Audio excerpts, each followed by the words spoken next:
Entre las montañas del norte de España hay un pueblo casi perdido en la región de Santander que permanece casi igual que hace 60 años, pero entre 1961 y 1965 todo cambiaría para sus pobladores porque cuatro niñas entre 11 y 12 años, sin ningún parentesco familiar, aseguraron que se les habían aparecido el arcángel Gabriel y la Virgen María.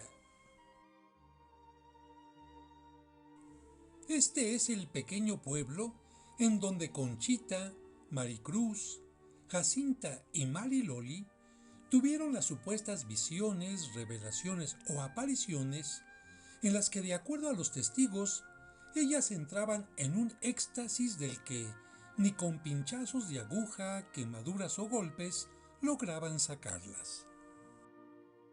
Todo comenzó cuando, por travesura, robaron manzanas de este huerto y pensaron que por ofender a su ángel de la guarda le habían abierto la puerta al maligno, por lo que comenzaron a lanzar piedras a sus espaldas con la ingenua intención de alejarlo. En ese momento, según su testimonio, se les mostró el arcángel San Miguel y les dijo que se les aparecería la Virgen, que se les presentó en varias ocasiones como la Virgen del Carmen. Acosadas por distintas situaciones, las videntes abandonaron desde hace mucho este lugar para vivir, tres de ellas en Estados Unidos y la otra en España. Nosotros haremos una visita a esta población que, como se puede ver, es una población muy sencilla, con poco movimiento y mucha tranquilidad, que solo se rompe por la visita de peregrinos que llegan a orar. Nos ha tocado un día nublado, pero subiremos un poco hacia donde fue el hurto de las manzanas y la primera aparición del arcángel San Miguel. Debido a la remota localización de Sebastián de Garabandal y las dificultades de acceso, la población mantiene casi el mismo aspecto que tenía en los años 60 y no ha sufrido las transformaciones del interés turístico como otros lugares. A diferencia de la mayoría de videntes, ninguna de las cuatro niñas o adolescentes llegó a profesar la vocación religiosa.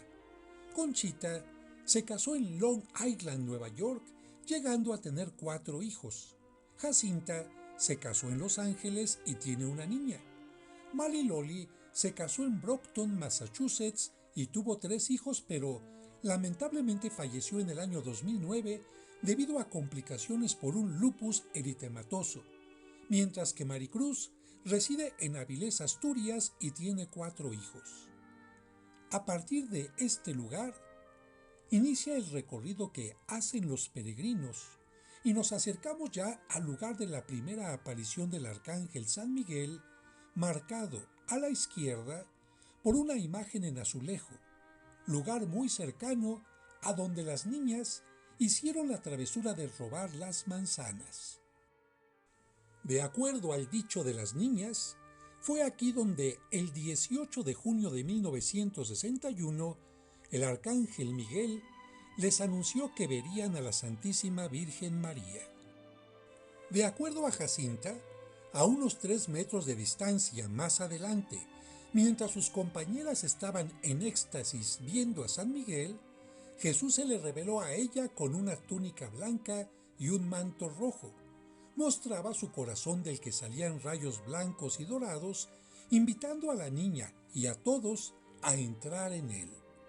El lugar está marcado por este arco en piedra y una placa en bronce. El texto de la placa dice: El Sagrado Corazón de Jesús se apareció a una de las 4 niñas en este mismo lugar a finales de junio de 1961. A unos cuantos pasos se encuentra otro arco de piedra que muestra el lugar de la aparición de la Virgen. Tiene una pintura que describe la forma en la que las niñas vieron a la Virgen y una placa con este texto: El 2 de julio de 1961, domingo, aquí se apareció por primera vez la Santísima Virgen a las niñas. Junto al sitio, el árbol de manzanas del que las niñas tomaron los frutos sin permiso y donde, inocentemente, comenzaron a lanzar piedras hacia atrás, pensando que, de esta manera, alejarían al demonio y harían que su ángel de la guarda estuviera contento.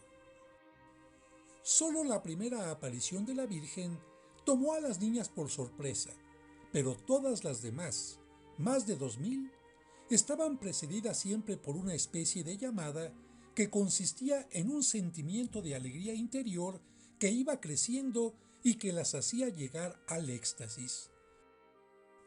Nosotros continuaremos subiendo a lo alto de la montaña, lugar de la mayoría de las apariciones al que llegan los grupos de peregrinos, pero recordamos el primer mensaje que las niñas recibieron el 18 de octubre de 1961.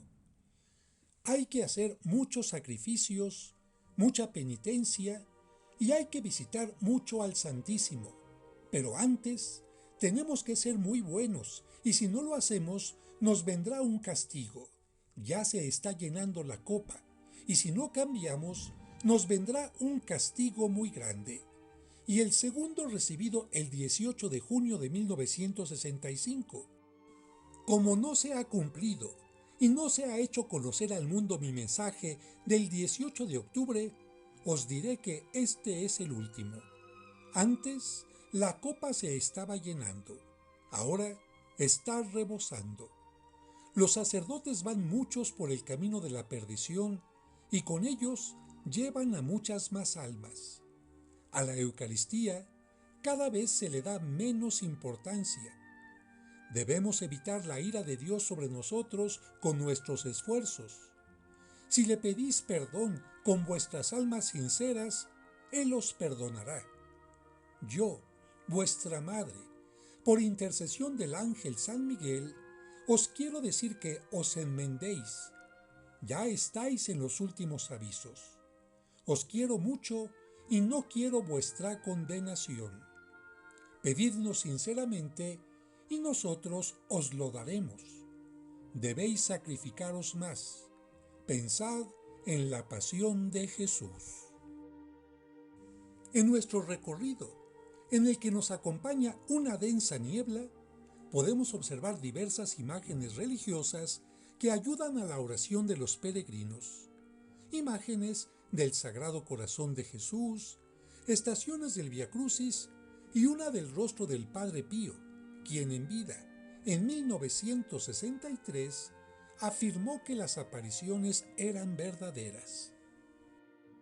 En cuanto al contenido del mensaje dado a las niñas, nos habla de elementos esenciales de la fe como el sacrificio, la penitencia, la importancia de la Eucaristía y la conversión, que siempre da frutos en una vida virtuosa, es decir, ser muy buenos. También nos recuerda la misión de los ángeles y el cuidado maternal de la Virgen María.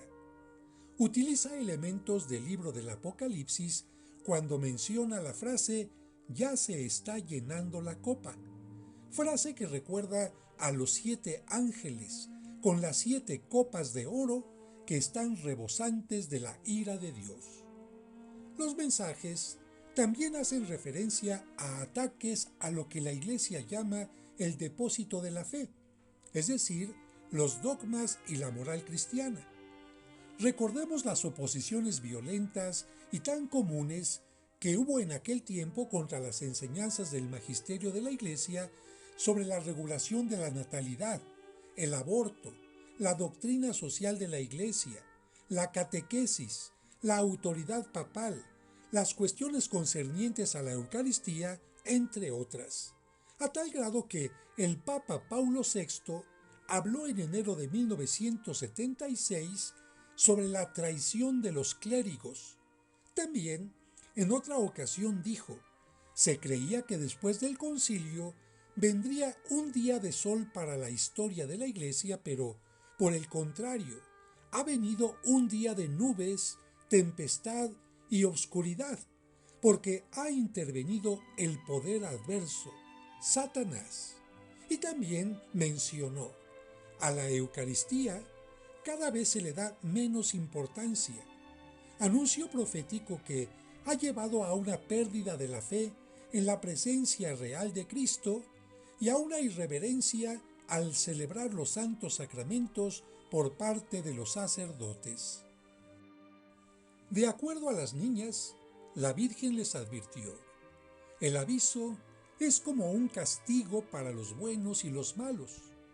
Para los buenos, para acercarlos más a Dios, y para los malos, para anunciarles que viene el fin de los tiempos y que estos son los últimos avisos. De esta manera, podemos decir que el mensaje principal de estas supuestas apariciones se centra en que la humanidad debe cambiar de rumbo y advirtió sobre un próximo fin de los tiempos, pero no del fin del mundo, que llegaría tras un milagro universal, de cuya fecha sería depositaria una de las videntes. Por lo tanto, se desconoce la fecha y cuál sería ese milagro. Entre los testimonios que algunos consideran como milagros que avalarían las apariciones, está el hecho de que una de las niñas, en presencia de todos, con el deseo de comulgar, recibió una comunión espiritual de manos del arcángel que se pudo observar como una luz que entró por su boca hasta su garganta y de la cual hay imágenes como esta. Y mientras observamos esta parte de la montaña y los pinos donde se habría aparecido la Virgen, tenemos que decir que, aunque como hemos dicho, el Padre Pío aseguró que las apariciones eran reales, y entre los testigos de los hechos se menciona al padre jesuita Luis Andreu, que aseguró haber contemplado la visión de las niñas, y murió inmediatamente después, sin causa aparente, con toda tranquilidad. El 2 de noviembre de 1961, el administrador apostólico de la diócesis de Santander, Doroteo Fernández, publicó que no constaba que las mencionadas apariciones, visiones, locuciones o revelaciones puedan presentarse ni ser tenidas con fundamento serio por verdaderas y auténticas. No siempre es fácil que la Iglesia pueda autentificar las visiones o apariciones porque hay muchas cosas que lo complican: falsos testimonios, esquizofrenia, psicosis colectiva, deseos de ver a Dios o a la Virgen, mensajes contrarios a lo revelado por Cristo, etc.